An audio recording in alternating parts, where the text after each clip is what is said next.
la idea de que la política es ese lugar de intersección entre quienes no coinciden y descubren que tienen que convivir. Esto que digo, y descubren que tienen que convivir, entre nosotros es muy tenue todavía. Y descubren que tienen que convivir. Esto es tenue. Esto es tenue. Sufre una profunda anemia aún el hecho de haber descubierto que el fracaso compartido puede tener rentabilidad institucional venidera, tanto en la reconstrucción del Estado como en la construcción de los partidos políticos. Me parece que entender que la política es el entre, lo que hace con que yo converja con aquel que no es como yo y que debe ser y seguir siendo otro que yo, un poco a la manera de lo que decía Darío, esto requiere estoy muy persuadido de esto y si estoy equivocado lo discutimos. ¿Desde dónde se crece? Y se crece desde el fracaso. Se crece del fracaso. Una persona a la que siempre le ha ido bien es un espectro. Es un espectro. No hay ningún mérito en ser virgen. Lo verdaderamente grande es tener cicatrices capitalizadas, heridas que han sido útiles. En un diálogo memorable que Alberdi mantiene con Rosas en Inglaterra, cuando lo va a visitar siendo embajador plenipotenciario, le pregunta a Alberdi a Rosas. Rosas hablaba muy bien mal inglés, o sea, con muchísima fluidez mal, ¿no? Pero no se detenía porque él era don Juan Manuel de Rosas. Entonces hablan en un momento dado a solas, después de haber intervenido en una reunión colectiva donde esto es lo que advierte Alberdi, que habla muy bien mal inglés. Y le dice, dígame Rosa, ¿usted volvería a gobernar la Argentina? No, dice, yo ya hice lo mío. ¿Y sabe por qué? Porque ahora tienen ese papelito que escribió usted. ¿Cómo dice que lo llama? Constitución. Bases. Ahora tienen el papelito ese. Pero le digo una cosa. Yo goberné porque tenía un capital. Yo sabía cómo era la gente. Yo sabía lo que era el odio de la gente. Ustedes quieren inventar un asunto que se llama convivencia. A través de una cosa que se llama la ley. Trabajen. Les va a llevar 2 siglos. Extraordinario.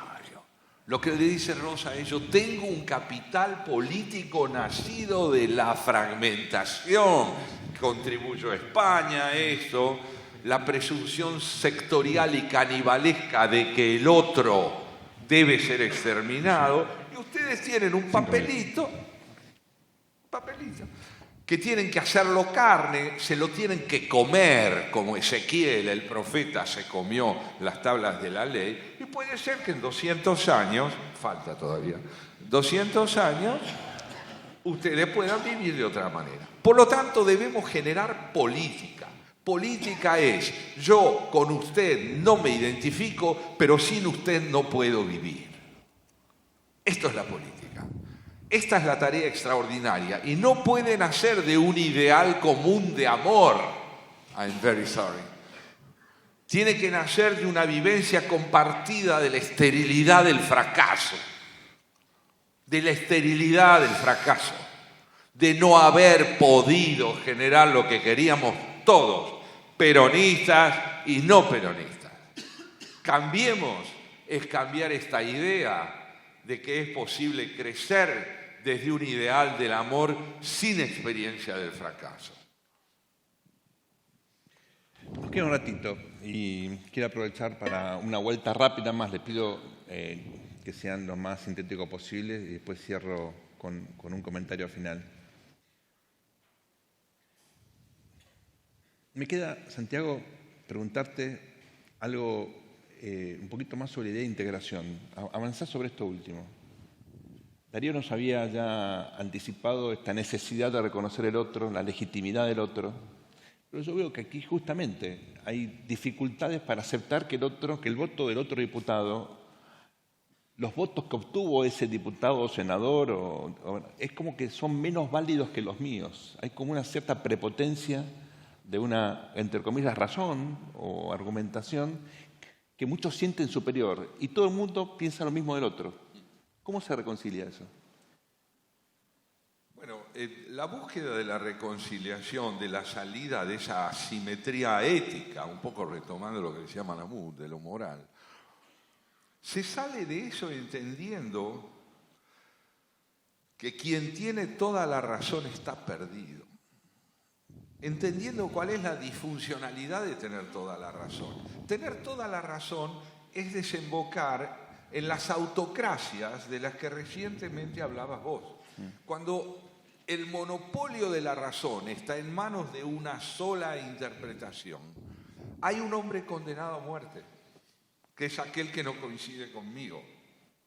Hay una broma maravillosa de John Locke que dice así: si la realidad no coincide con mis palabras, peor para la realidad. Claro. Bueno, es esto mismo, porque reducir la homologación entre verdad y realidad a lo que yo entiendo es haber renunciado a la política. Por eso digo que la anemia política de la Argentina tiene una contraparte operativa y en auge, no solo en la Argentina, que son las autocracias. Los hombres que dicen síganme o dicen Deutschland über alles. Son simplificadores, brujos que cautivan porque permiten que se cumpla uno de los mitos más arcaicos del hombre: poner en otro la responsabilidad de ser por él. María Esperanza, déjame ir un poquito más allá de lo que te pregunté antes. Vos recuperabas, por ejemplo, la idea de la escuela pública. Y yo soy fruto de la educación pública, no puedo estar más orgulloso de ella, ¿no? Sin embargo, uno ve las pruebas PISA, por poner un indicador u otros indicadores de la calidad de la educación hoy en nuestro país, y es descorazonador. No, yo no recupero, a ver, lo que yo recupero es el compromiso con la escuela pública. Okay. Es decir, lo que yo quiero decir es que hay un montón de gente en todo el país que cada día hace un inmenso sacrificio para que sus hijos vayan a la escuela pública, y hay un montón de gente en que si la escuela pública no se le falta una ventana, van a la cooperadora, pagan 50 pesos. Lo que yo digo es que no, de ninguna manera, mis hijos van a la escuela pública, de ninguna manera yo voy a decir que la escuela pública está bien o que no tiene que ser reformada.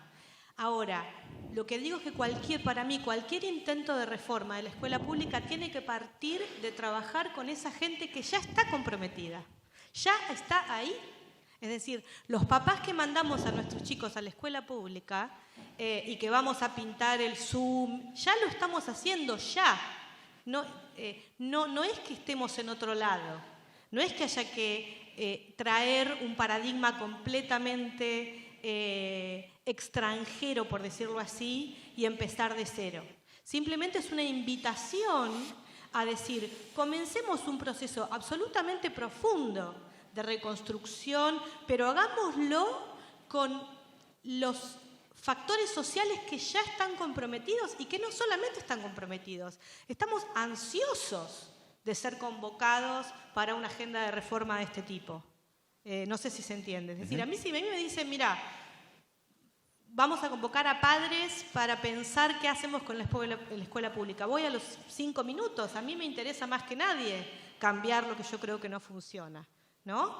Pero trabajemos con lo que está ya ahí, porque hay un montón de recursos que ya están ahí y que están ansiosos y ansiosas de ser convocados. A eso me refería. Y así a todos niveles, es decir, yo vengo de una familia de médicos del hospital público. Podría hablar 3 horas acerca de las falencias, pero también tengo que decir, cualquier intento de reconstrucción va a fracasar si si no moviliza los recursos que ya están ahí. Las enfermeras, los médicos, los pacientes que hacen 300 kilómetros para ir a atenderse, ¿no? Me parece que ese es el desafío. Muchas gracias. Dulce, en el famoso libro sobre élites políticas, los que mandan, José Luis de Imas hace un diagnóstico increíble para su época, comienzo de los 60, ¿no? Él dice que el problema de nuestra clase política es la gran desconfianza. Que es fantástico porque, otra vez, él analiza la historia argentina y habla de la desconfianza entre las élites que habían hecho un país tal vez bastante más razonable de lo que es hoy, ¿no? ¿Vos coincidís con eso? Vos hiciste una referencia finalmente al rol de los empresarios. ¿Cómo construir confianza entre las élites, al interior de las élites? Sí, yo creo que para construir confianza tiene que haber hechos que generen confianza, es decir, actos que produzcan confianza, es decir, no solamente con podríamos decir, con decirlo o con desearlo, sino con hacerlo. Por eso, ya que tengo la oportunidad de estar en este panel y de estar con empresarios, digamos, el mensaje que me gustaría transmitir es la importancia que tiene la dirigencia empresarial en un país en un momento de... Las crisis no son simplemente fracasos, sino que son cortes, es decir, son cambios. Y si lo que queremos hacer es cambiar, me parece importantísimo el tema de que se asuman como dirigencia y como, por lo tanto, responsables, es decir, a mayor dirigencia, mayor responsabilidad, y que realmente me parece que es posible, si se lo proponen como tarea, evitar las crisis recurrentes en las que la Argentina cae y que no solamente producen una crisis de tipo económico, fundamentalmente son crisis del capital humano, es decir, se fugan cerebros, se fugan profesionales, se nos van jóvenes. La Argentina tiene que ser un lugar confiable y me parece que en este sentido la contribución que puede hacer la clase empresarial es fundamental. Los invitaría a leer un artículo reciente de La Nación, Los más ricos pagan, sobre el compromiso que asumieron en Francia los empresarios y pudieron de alguna manera contribuir a la salida de la crisis de un país. Es una tarea, es decir, no estoy hablando de lo lindo y de lo feo, sino de la propuesta de acción posible para un sector fundamental, son el sector productivo. Una economía que se estanca, que no produce, obviamente genera una crisis terrible en un país. Y por eso es un llamamiento a la tarea fundamental que tienen, y en este sentido quizás comenzando por el tema del conocimiento, como decía ayer María Eugenia, es decir, tratar de comprender, en la medida de que es comprensible un país de locos como la Argentina, cuáles son aquellos elementos necesarios precisamente para generar mayor productividad, ya que tenemos recursos y que tenemos una dirigencia que realmente, creo que en ese sentido el coloquio es valiosísimo, si realmente generamos un cambio, pero un cambio productivo, un cambio que llegue a la acción. Bueno, y les deseo mucha suerte si asumen esa tarea, porque es difícil, pero es apasionante, que la dirigencia empresarial haya salvado a la Argentina en un momento y haya cambiado la Argentina históricamente. Es un papel que realmente es una oportunidad. Bueno, ese es. Andrés, te escucho y la pregunta que me surge es ¿por dónde empezar? Vos decís, las instituciones generan incentivos, los cambios culturales son el resultado entonces de esas reacciones. ¿Por dónde? En un minuto. Dos ejemplos cortitos, por el Estado o por la sociedad. Yo viví en Italia en febrero del 2000, en Florencia, cuando el Estado italiano decidió universalizar la ley del casco. Desde el 86 el casco era obligatorio para las motos, pero los ciclomotores no eran considerados motos, por lo tanto se andaba con el pelo al aire. Yo me juré que no iba a funcionar. Ustedes saben la definición de Mussolini: gobernar a los italianos no es difícil, es inútil.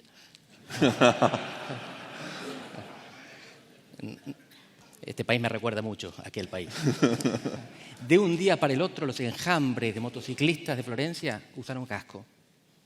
Hubo un proceso previo de prevención, de aviso, y hubo multas por parte de una policía que está entrenada y paga, bien paga. No precisa coimear esos montantes mínimos que les hubiera dado un ciclomotorista. Bueno, eso me sorprendió. La otra es, los desafío a viajar a Alemania y cruzar la calle por la mitad de la vereda. Se ponen locos, invaden Polonia. Hay que tener mucho cuidado. Esa es la sociedad, no es la policía. Es la gente que te mira feo. Ni hablar de tirar basura. Control social se llama eso. Y acá no interviene la confianza. En el caso italiano un poco más, acá no, porque no se conocen con las personas que están cruzando por el medio de la vereda. La convicción de que algo está mal. Esto es sedimentación cultural, pero vino de un proceso previo que llevó mucha violencia. Los alemanes son ordenados en parte porque se la pasaron ordenándose. Claro. Mi objetivo de país, mi ideal de país es un poco más suave, más relajado que ese. Pero de todas maneras, estas son las dos maneras. A la confianza como a la cultura se llega, se construye. En algunos casos, Italia del Norte, capital social, la confianza es previa, es secular. Se conocen y conocen a sus padres y sus abuelos desde hace mucho tiempo y se confían. La cuestión es vivir en un país en el cual no nos conocemos todos. Confianza interpersonal anónima.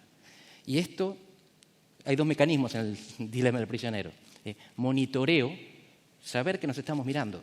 Transparencia, que nos está mirando no el policía, el vecino, al que le parece mal que hagamos cosas feas. Y saber que el juego se va a volver a repetir. Y yo soy optimista, porque el juego es la democracia, nos vamos a volver a encontrar. Y no va a ser en el infierno, va a ser antes. Va a ser en las próximas elecciones y va a ser la gente viviendo cotidianamente en las calles, en las ciudades. Y por lo tanto desde el 83 en adelante estamos construyendo esa confianza. No se nota, porque las crisis económicas una y otra vez nos hacen pensar que estamos al día de la marmota. Pero la política sí mejoró mucho en los últimos 35 años. Y si el 10 de diciembre de 2019 Macri termina el mandato, como creemos que va a terminar, se rompe el ciclo de 90 años en el que ningún presidente que no es peronista ni militar termina un mandato constitucional. Argentina está progresando, no lo vemos porque el dólar.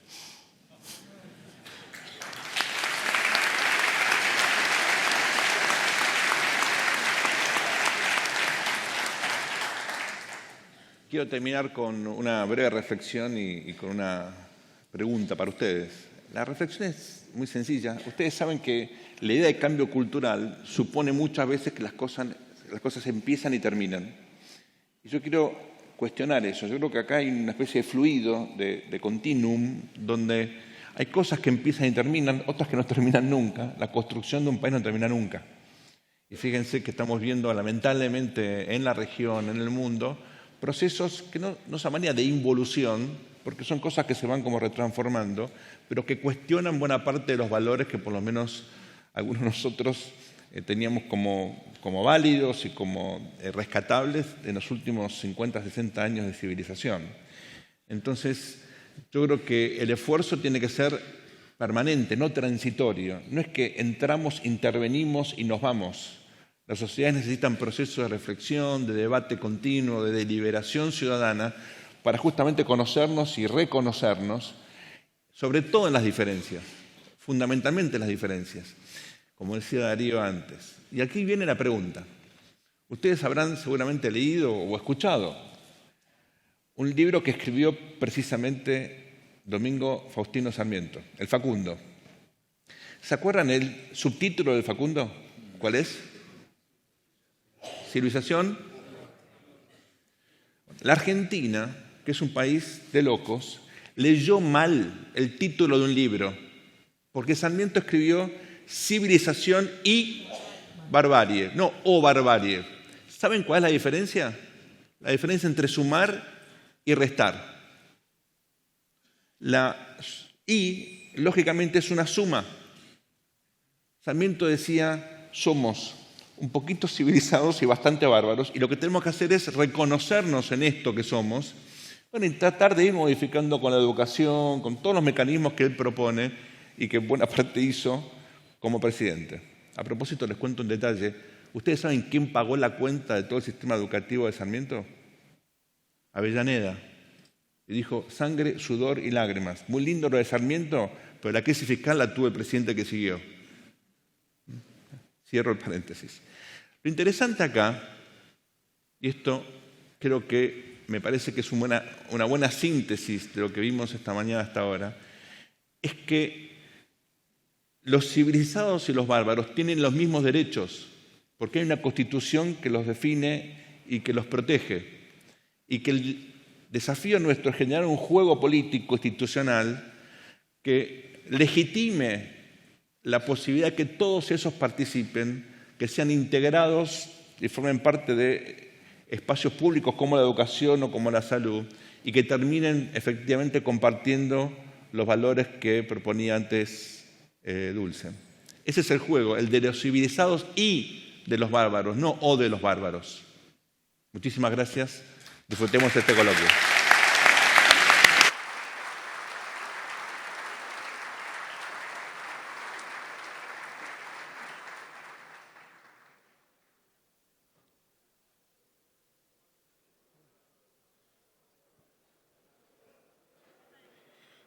No nos retiramos todavía, queda un momento.